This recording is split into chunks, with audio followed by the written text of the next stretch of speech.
Assalamualaikum warahmatullahi wabarakatuh. Ya, kali ini saya akan berbagi sedikit ya teman-teman, cara memperbaiki handphone A01 Core ya, yang kerusakan pada tempat cas ya. Ya, kita coba dengan USB detector, tidak ada respon sama sekali ya teman-teman. Ya, dan kita coba nyalakan dulu ya. Ternyata masih hidup ya teman-teman, tapi tidak bisa dicas ya, atau not charging ya. Oke, lanjut kita bongkar ya. Bismillahirrahmanirrahim. Mudah-mudahan dimudahkan ya teman-teman. Ya, lanjut. Ada gambar ya. Oh, mungkin foto pemilik nih teman-teman ya. Ya, kita buka seperti biasa. Buka slot SIM dulu. Ya, kita buka slot SIM-nya. Lanjut kita buka ya teman-teman. Ya, kalau untuk A01 Core, cara bukanya dari belakang ya teman-teman. Tidak perlu kita cabut LCD ya. Tapi agak keras ya teman-teman, karena A01 Core ini penutup belakangnya cukup keras ya. Sama seperti Samsung M20 teman-teman ya. Jadi kita bukanya pelan-pelan aja. Kalau saya biasa menggunakan karter dulu ya teman-teman, agar memberikan celah sedikit untuk bisa memasukkan kuku ya, atau pin ya. Pin kuku yang biasa kita pakai untuk buka casing ya teman-teman. Ya, alhamdulillah ya, terbuka di bagian bawah. Lanjut kita ke atas. Ya, kita harus buka semua ya teman-teman. Penutup mesin dan penutup cas juga dibuka dua-dua ya, harus. Karena ini mesinnya panjang ya teman-teman, sampai ke bawah ya. Ya, kita buka baut semua. Kalau mesinnya seperti Samsung J5, J320, J2 Prime, panjang ya teman-teman. Ya, oke. Dan kita buka baut pada mesin ya. Buka baut pada mesin. Ada dua ya teman-teman, di atas satu dan di bawah satu ya. Jadi kita tidak bisa memaksa tarik ya. Kita harus lihat dulu baut di dalam ya, di bagian mesin. Oke. Ya, kita lanjut pengukuran dulu ya teman-teman. Kita ukur dulu di bagian konektor cas ya. Kalau saya menggunakan kabel data ya teman-teman. Karena kalau kita mau ngukur dari belakang, kita tidak tahu ya konektornya bagus atau tidak ya teman-teman. Jadi kita mengukurnya lewat kabel data dan kita ukur di bagian ujung USB ya teman-teman. Cukup positif negatifnya aja ya, yang bagian ujung ke ujung ya. Saya menggunakan dioda mode ya, apometer digital. Ya, setelah saya ukur, di groundnya ada jalur dan di positifnya juga ada ya teman-teman. Saya sempat curiga di IC ya teman-teman, karena saya ukur di ujung-ujung ada ya. Oke, langkah selanjutnya yang saya lakukan, saya langsung colok di USB detektor ya, dan saya pasang di mesin ya, tanpa baterai.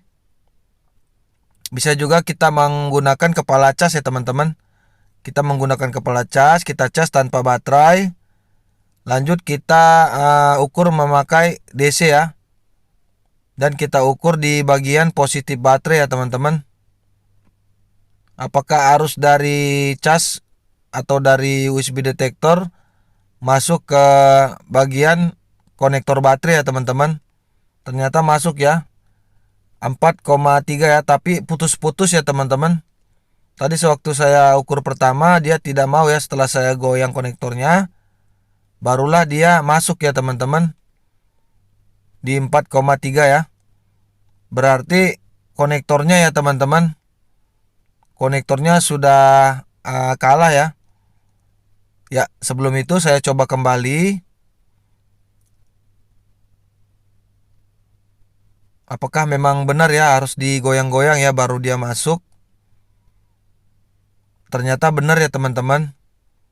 Kalau saya angkat ke atas dia ngecas ya.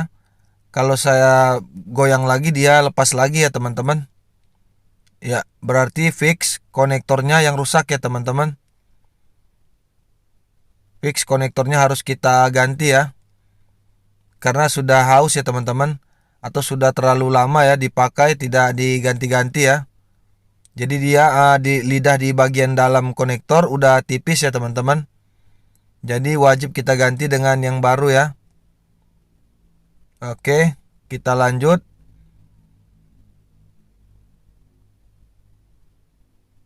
Saya cabut menggunakan blower ya teman-teman. Panasnya di 3, anginnya di 2 ya. Oke, saya lanjut. Kalau untuk cabut tidak apa-apa ya teman-teman. Dan juga memasang dengan blower dari atas juga nggak apa-apa ya teman-teman. Kalau untuk A01 ya, setelah kita cabut, kita sediakan konektor baru. Dan jangan kita pasang dulu ya teman-teman konektor barunya. Kita wajib seperti biasa ya. Klem yang ada pada konektor kita harus kasih kuat ya teman-teman. Karena biasanya dia longgar ya. Jadi dia tidak bisa jepit ya teman-teman di bagian plastik konektor dalam ya. Jadi wajib kita kencangkan agar konektor plastik bagian dalam tidak gampang goyang ya teman-teman, agar dia bisa tahan lama ya. Jadi wajib kita kencangkan di bagian klemnya. Ya, seperti yang di video ya saya tunjuk. Oke, saya habis itu di baliknya juga ya, dikencangkan. Timbal balik ya teman-teman harus dikencangkan. Lanjut kita pemasangan ya. Itu penting juga ya teman-teman agar konektornya bisa tahan lama ya. Karena kalau kita langsung pasang biasanya kalau konektor baru itu dia nggak kuat ya teman-teman bagian klemnya. Ya, lanjut sebelum kita pasang, kita panaskan dulu ya di bagian timah yang ada pada PCB ya. Setelah dia lebur, lanjut kita ambil konektornya dan kita pasang ya. Itu agar tidak terlalu lama dan merusak plastik pada bagian konektor dalam ya teman-teman. Jadi kita panaskan dulu sebelum ada konektornya. Setelah sudah lebur, lanjut kita pasang ya agar panasnya tidak terlalu lama ya teman-teman di bagian konektor ya. Oke, kita dinginkan sejenak. Lanjut kita solder ya bagian belakang ya agar dia lebih kuat ya teman-teman. Ya, kita mau pemasangan kita ini tahan lama ya teman-teman agar user pun senang ya. Dia bisa memakai lebih lama ya teman-teman. Ya, kita beri fluk, lanjut kita solder di bagian belakang ya. Atau kaki-kaki pada konektor ya, kita mesti tempelkan ke PCB ya teman-teman. Jangan sampai dia tidak tertempel ya. Wajib semua ya teman-teman. Kalau untuk menyolder wajib semua ya, jangan di ujung-ujung aja ya teman-teman. Wajib semua kita solder ya. Agar suatu saat nanti handphonenya hang logo, kita bisa program ya teman-teman. Sewaktu dia balik lagi ke kita bisa program ya. Kalau kita cuma pasang di ujung-ujung positif dan negatif, nanti sewaktu handphonenya rusak, bagian sistem ya, setelah kita program pasti dia tidak mau detect nanti ya teman-teman, karena kita cuma solder di ujung-ujung ya. Jadi kita wajib menyolder bagian belakang semua ya teman-teman. Ya, setelah kita solder, lanjut kita bersihkan agar dia tidak mengganjal suatu saat kita mengecas ya. Karena ada sisa fluk ya teman-teman di bagian dalam konektor ya. Jadi wajib dibersihkan ya sebersih mungkin. Lalu kita keringkan. Kita coba ulang atau coba kembali. Apakah pemasangan konektor kita berhasil ya? Jadi beginilah ya teman-teman cara mengganti konektor cas A01 core ya. Dan cara menganalisa kerusakan pada konektor ya teman-teman. Tadi saya hampir bingung juga ya, karena kita ukur dari USB menggunakan apometer, arusnya keluar ya dari konektor ya. Tapi ternyata dia lepas-lepas ya, atau putus-putus ya teman-teman. Jadi itu bukan kesalahan dari IC ya, itu kesalahan dari konektor ya teman-teman. Ya, alhamdulillah ya, sudah berhasil dan tidak perlu kita goyang ya, baru ngecas ya. Lanjut kita pasang semua, tapi jangan lupa ya teman-teman, pasang dulu baut di bagian dalam ya. Jangan langsung kita pasang penutupnya, dan kita lupa kita tidak memasang ya di baut bagian dalam ya. Karena itu sangat berbahaya teman-teman. Ya, kita wajib pasang ya teman-teman di mainboard ya, agar mainboardnya tidak gampang patah ya teman-teman saat benturan. Oke.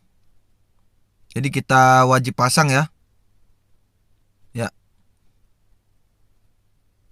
kita pasang lagi satu. Bautnya di bagian atas dan di bagian bawah ya. Oke, kita tutup. Lanjut kita pasang kembali baut-bautnya. Jangan ada yang kurang ya teman-teman. Jadi kita bukannya lengkap, dan memasangnya harus lengkap ya. Jangan sampai ada yang terkurang ya teman-teman. Ya, lanjut kita bersihkan kamera. Karena biasanya kesentuh tangan kita ya teman-teman. Jadi kita wajib bersihkan ya, walaupun dia tidak kesentuh ya. Oke. Kita tinggal tunggu ya, pemiliknya datang. Kita tes kembali ya teman-teman. Sebelum kita menunggu pemiliknya, kita wajib ngetes kembali ya.